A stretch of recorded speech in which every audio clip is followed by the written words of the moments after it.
What if you want to put a picture inside of a table cell instead of text? Well, remember that each cell in a table is sort of like a mini text frame, so the only way to get a graphic in there is to paste it as an anchored object. I'll zoom down on the bottom part of this page, and I'm going to go grab a graphic.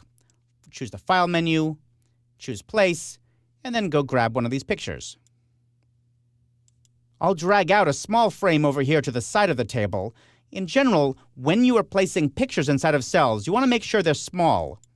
That is, about the size of the cell itself. If you have a really big picture, then remember to scale it down before you try and put it into the cell. Let's say I want to put it into this cell here. I'll go ahead and double-click on this and delete the text out of it. I'll go grab the selection tool, select my graphic, and I'm going to make it an inline object by dragging this little anchored box in the upper right corner, that little red box here. I'm going to hold down the Shift key to make it an inline box. If I don't hold down the Shift key, then it becomes an anchored object instead of an inline object. I talked about the difference between the two in an earlier chapter. But here you can see that as soon as I drag it in, it becomes an inline object and it places the whole graphic inside that cell. You'll notice that there's extra space around the graphic. That's kind of annoying, and that's because this cell has a cell inset value.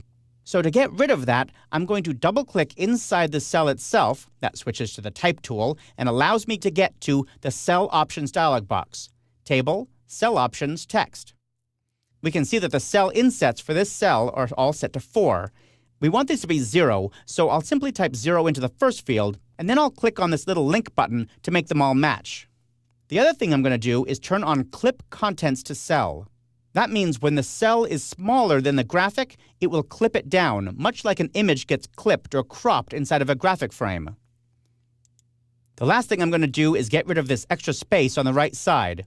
I could do this by dragging this column edge over, or, I'll press undo here, I could make this graphic frame larger by holding down Command-Shift or Control-Shift on Windows and dragging until it's large.